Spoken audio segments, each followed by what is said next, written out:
Kamis 20 Agustus 1998 silam, rumah gedung di Desa Bili, Kemukiman Arun, Kecamatan Gelompang 3, Kabupaten Pidi, Provinsi Aceh, seketika menjadi heboh setelah didatangi Ketua dan anggota Komisi Nasional Hak Asasi Manusia, pimpinan Burhanuddin Lopa, serta dibakar massa tak dikenal. Hanya beberapa saat sebelum Burhanuddin Lopa meninggalkan lokasi. Kini setelah 25 tahun berlalu, rumah milik Ule Balang yang dikenal sebagai tempat penyiksaan terhadap rakyat Aceh oleh oknum aparat TNI selama konflik bersenjata tahun 1989 hingga 1999 itu kembali menjadi buah bibir. Tentu bukan tanpa alasan. Rencananya, Selasa 27 Juni 2023 mendatang, Presiden Republik Indonesia Joko Widodo bersama 20 menteri terkait berkunjung ke rumah gedung. Tujuannya melakukan kick-off sebagai petanda dimulainya penyelesaian non-yudisial terhadap pelanggaran HAM berat masa lalu. Dari 12 provinsi di Indonesia, Aceh memiliki 4 titik atau kabupaten sebagai tempat pelanggaran HAM berat masa lalu atau saat Aceh dilanda konflik bersenjata antara Gerakan Aceh Merdeka dengan pemerintah Indonesia, dan Pidi dipilih sebagai lokasi kick-off tersebut. Rumah gedung dibangun pada tahun 1818 oleh Ampun Raja Lamkuta, seorang Ule Balang atau keturunan raja yang tinggal di rumah raya, jaraknya sekitar 200 meter dari rumah gedung. Semasa perang dengan Belanda, rumah gedung sering digunakan sebagai pos pengatur strategi perang oleh Raja Lamkuta. Namun setelah Raja Lamkuta wafat, rumah gedung ditempati adiknya, Teku Cut Ahmad, kemudian Teku Kejrung Rahmat, Teku Kejrung Husin, dan Teku Kejrung Gade. Rumah gedung juga dijadikan sebagai basis perjuangan melawan tentara Jepang. Selanjutnya, sejak masa Jepang hingga Indonesia merdeka, rumah itu dihuni Teku Raja Umar dan keturunannya, anak dari Teku Kejrung Husin. Saat Jakarta memberlakukan operasi militer di Aceh pada April 1990, rumah gedung ditempati sementara oleh TNI tanpa sepengetahuan pemiliknya. Ketika itu, pemilik rumah gedung sempat menyatakan keberatan. Namun pasukan pemerintah atau pasukan TNI sudah membuat rumah itu sebagai lokasi tahanan dan penyiksaan terhadap masyarakat Aceh. Di rumah gedung itu pula, pasukan TNI melakukan pengawasan terhadap masyarakat dan memburu pasukan Gerakan Aceh Merdeka. Saat sedang menjalankan operasinya, tidak sedikit anggota TNI melakukan berbagai tindakan kekerasan terhadap warga. Para saksi korban yang masih hidup mengaku mereka disiksa serta kaum perempuan diperkosa hingga dihabisi nyawanya pada rumah tersebut. Begitupun pada 7 Agustus 1998, Menteri Pertahanan Panglima ABRI Jenderal TNI Wiranto mencabut status daerah operasi militer atau DOM di Aceh. Ini sesuai perintah Presiden B.J. Habibie. 2 pekan setelahnya atau tanggal 20 Agustus 1998, rumah gedung dibakar oleh massa tak dikenal. Ini bertepatan dengan kedatangan Ketua dan anggota Komisi Nasional Hak Asasi Manusia yang dipimpin Burhanuddin Lopa. Kehadiran Pak Lopa begitu dia akrab disapa ketika itu untuk melakukan investigasi dan mencari fakta tentang adanya pelanggaran HAM berat di Aceh. Salah satunya di rumah gedung. Pada tahun 2018, Komisi Nasional Hak Asasi Manusia melakukan penyelidikan terkait tragedi rumah gedung. Sedikitnya ada 65 saksi korban yang diminta keterangan. Hasilnya, tragedi rumah gedung dinyatakan sebagai kejahatan terhadap kemanusiaan sesuai pasal 9 Undang-Undang Nomor 26 Tahun 2000 tentang Pengadilan HAM. Adapun bentuk kejahatan terhadap kemanusiaan yang dilakukan pelaku tragedi rumah gedung adalah pemerkosaan atau bentuk-bentuk kekerasan seksual lainnya yang sama dengan penyiksaan. Sebelumnya atau Selasa 3 Maret 2020 lalu, ada 1.500 warga berkumpul pada acara memorialisasi di rumah gedung.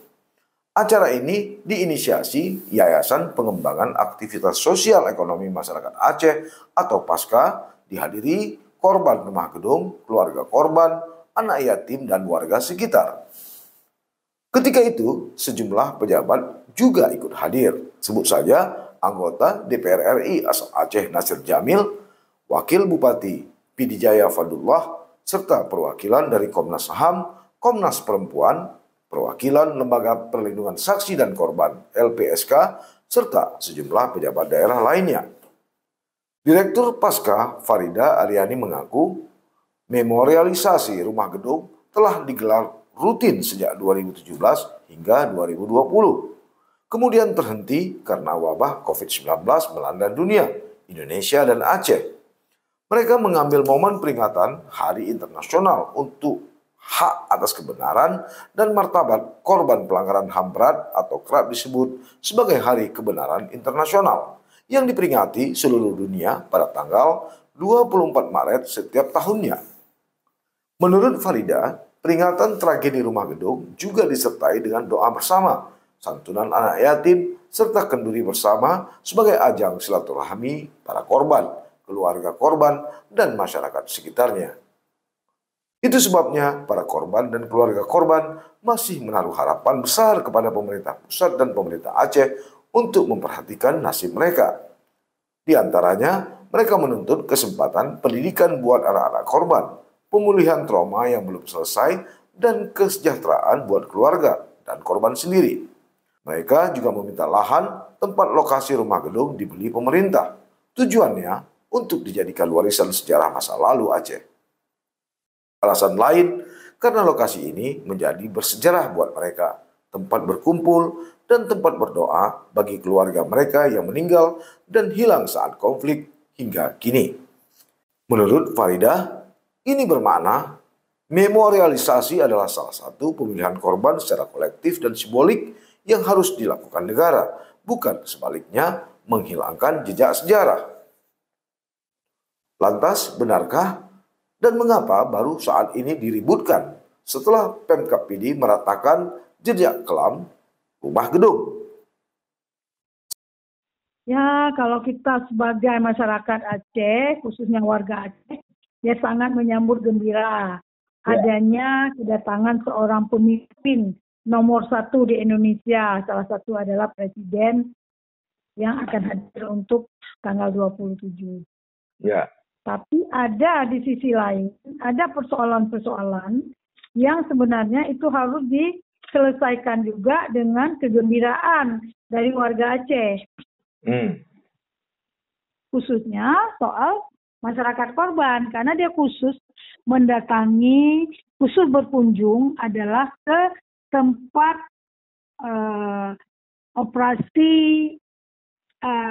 DOM pada saat ada era operasi militer yang berpusat di salah satu pos taktis rumah gedung. Jadi dengan seperti ini, segala persoalan yang ada, persoalan konflik yang ada di Aceh, khususnya persoalan rumah gedung, itu harus diselesaikan dengan arif dan bijaksana. Karena masyarakat Aceh sudah menunggu sudah hampir 40 tahun. Dan kebanyakan korban juga sudah pada meninggal. Jadi saya pikir kehadiran dengan menanti 40 tahun, jangan hanya disiram dengan air mata. Ini pada akhirnya lokasi rumah gedung itu dirobohkan atau diratakan dengan tanah, kemudian di sana akan dibangun bangunan lain, kabarnya masjid, ya Bu. Nah, dari catatan kami kan pada tahun 2020 lalu, Ibu bersama sejumlah teman-teman dari Yayasan Pengembangan Aktivitas Sosial Ekonomi Masyarakat Aceh atau Pasca sempat mengumpulkan anak yatim, korban, serta membangun sedikit monumen di sana. Nah, dengan dirobohkannya rumah itu apa arti penting bagi atau menurut Ibu?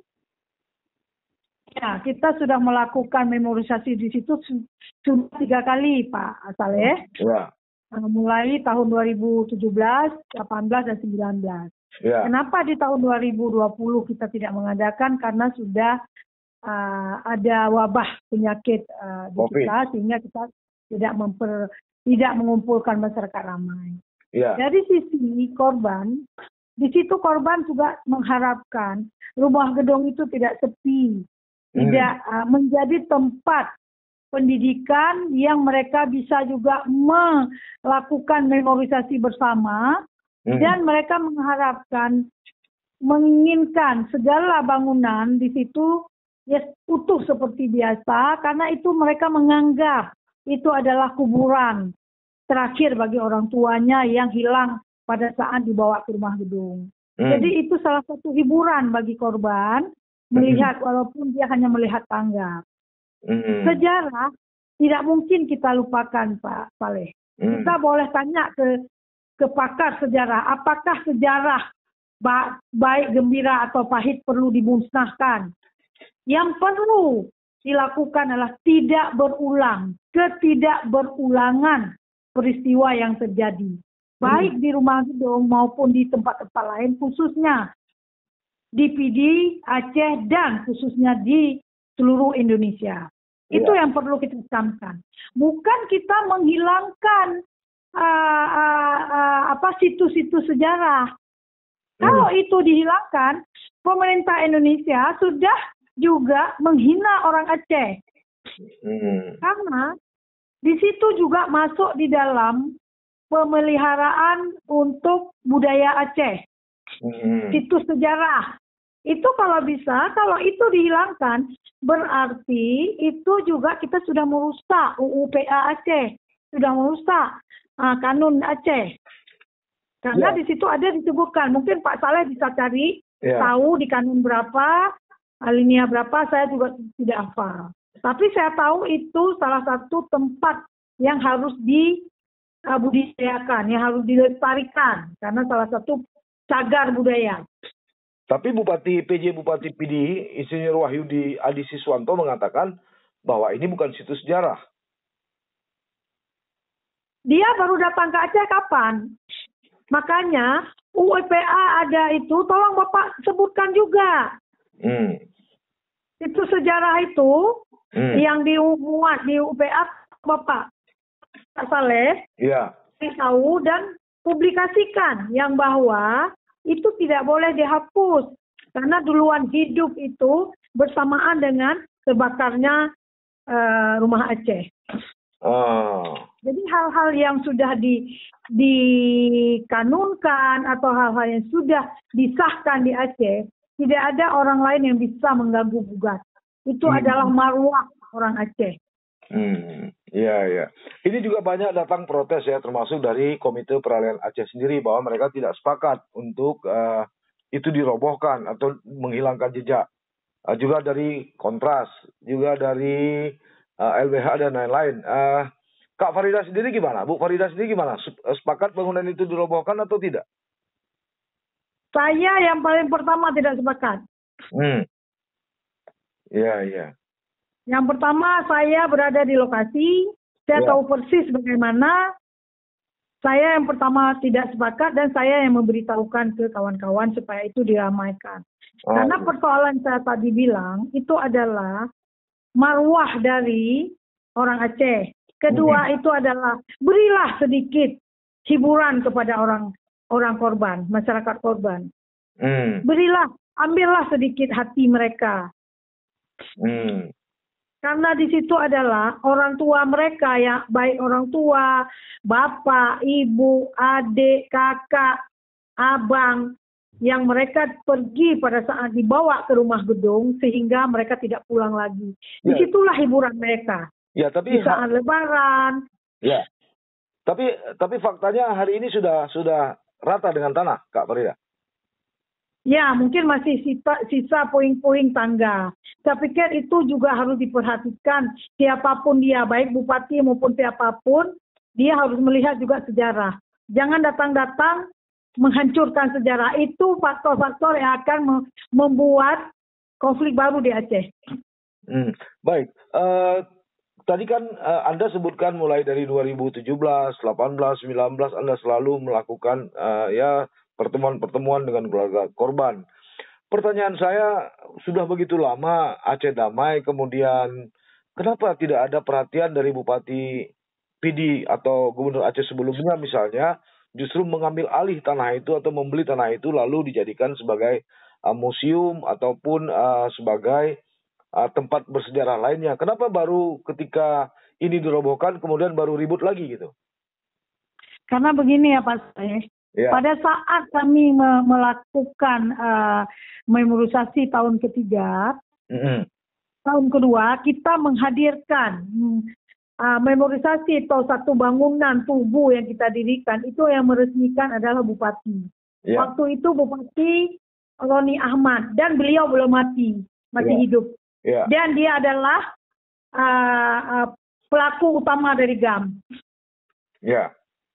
Ya, sampai hari ini dia mengucapkan janji di depan masyarakat korban, hampir 2.000 korban. Dia mengucapkan karena ada salah satu pada saat pidato, masyarakat korban meminta tanah rumah gedung itu dibeli oleh pemerintah atau siapapun menjadi milik rakyat, milik bersama.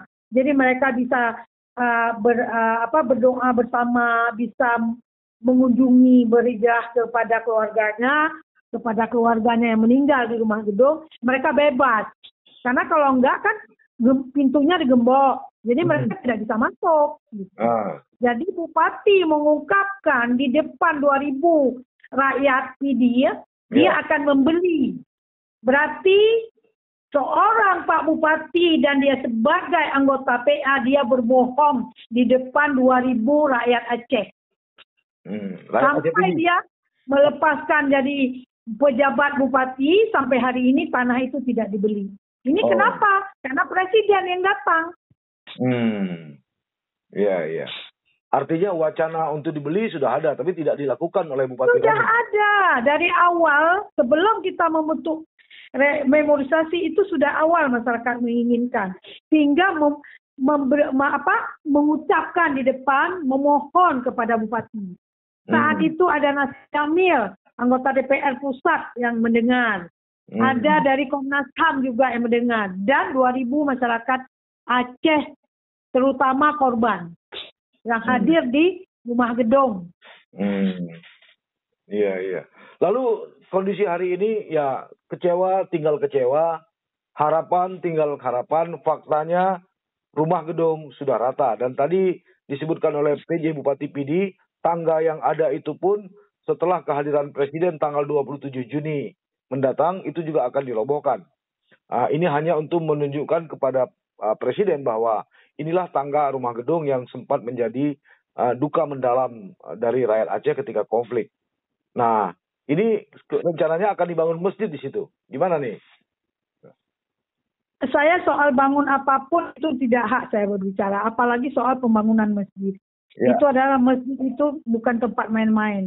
Itu adalah tempat kita beribadah dan tempat rumah Tuhan. Ya. Tapi saya melihat di lapangan, di desa itu sudah memiliki masjid di satu pemukiman. Dan masjid itu tidak bisa dibangun sembarangan Pak Saleh, karena itu rumah Allah. Ada ketentuan, ada undang-undang, ada kanun yang menyatakan dalam satu pemukiman harus ada satu masjid. Dan juga harus menghitung berapa jiwa manusia yang bisa beribadah di situ. Kalau di tiap tempat dibangun masjid, siapa manusianya yang akan beribadah di situ? Dan menentukan mendirikan Jumat itu juga ada peraturan. Berapa ratus orang, berapa puluh orang untuk bisa mendirikan jamaah. Karena saya tidak terlalu masuk soal masjid nggak masjid, karena itu bukan ranah saya. Tapi tolong lihat aturan yang ada di Aceh. Jadi jangan datang bukan menyatakan membangun Aceh, tapi merusak Aceh. Iya. Jadi Anda sendiri tidak seperti teman-teman masyarakat sipil lainnya, Anda tidak sepakat rumah gedung itu walaupun hari ini sudah hanya tinggal rata dengan tanah gitu ya? Sangat tidak sepakat. Lalu kalau tidak sepakat apa selanjutnya yang akan dilakukan? Kita kan beramai-ramai sekarang, banyak hal-hal yang kita bicarakan di media-media. Dan juga saya pikir hal-hal orang-orang penting seperti anggota DPR yang ada di PD, jangan hanya diam, jangan hanya cari enak. Dia juga orang yang dipilih oleh rakyat. Beli tanah rumah gedung itu juga bukan uang datang dari langit, itu juga uang dari rakyat PD ya. Karena yang beli itu rakyat Pemda PD ya. Jadi jangan hanya tinggal diam, duduk manis, hanya berpikir untuk 2014, 2024. Tolonglah pikirkan bagaimana nasib korban, bagaimana penderitaan korban. Jadi jangan datang orang hanya bisa mengobok-ngobok. Inilah yang terjadi di Aceh. Karena asal Bapak senang. Ya, ya. Sayangnya, harapan agar rumah gedung menjadi saksi abadi peristiwa pelanggaran HAM berat di Aceh kini pupus sudah, sejalan dengan telah ratanya lahan tersebut dengan tanah. Penjabat Bupati Pidi Wahyudi Adi Siswanto mengaku akan membebaskan lahan seluas kurang lebih 7.000 meter persegi ini atau setara dengan nilai 4 miliar rupiah yang bersumber dari belanja tak terduga APBK Pidi tahun 2023. Sekali, jadi memang ini kita menghendaki tidak berulang, jadi harus dilupakan. Kalau dikenang akan berulang, itu prinsipnya seperti itu. Kalau dikenang akan muncul dendam. Nah ini seperti ini kan orang sini, jadi ada informasi memang ada dua pendapat, satu ingin ditinggalkan, dua ingin dilupakan. Orang-orang yang merasa sedih akan ingin melupakan, dan ini anak-anaknya ini sekarang zaman anak-anaknya yang korban dulu sudah pada meninggal, ini zaman anak-anaknya. Nah, ini dilupakan, maka harus dihapus. Dan saya mewakili dari beberapa korban yang ingin melupakan. Nah, itu satu kenapa ditinggal, Pak? Nah, ini hanya Tundakan itu hanya untuk presiden. Setelah itu dibersihkan. Jadi tidak ada kenangan lagi. Itu presiden harus dikasih tahu, Pak, di sini ini Sanggar Rumah Gedung. Barangkali dulu pada saat kekerasan itu dibenturkan di Cangga itu orang yang tahu akan stres juga ngingetnya gitu kan. Itu malah saya merasa ada motivasi yang salah ketika kita membiarkan ada kenangan-kenangan luka. Ini bukan situs sejarah. Jadi memang ini HAM ini tidak hanya dipandang di satu sisi. Jadi tidak bisa orang, wah ini kesalahan TNI, kemudian harus minta maaf. Tidak bisa begitu. Ini perang. Jadi GAM juga akan disalahkan. GAM lebih kejam. Nah, itu kalau itu diwariskan itu nggak bagus. Rencananya, menurut Wahyudi, Kementerian PUPR akan membangun masjid di atas lahan tersebut. Kata Wahyudi kepada media pers Kamis 22 Juni 2023 lalu di kota Sigli. Rumah gedung bukan situs sejarah yang harus dilindungi. Begitu kata Wahyudi.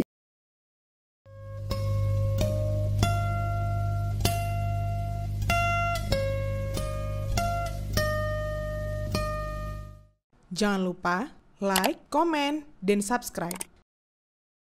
Serta aktifkan lonceng notifikasi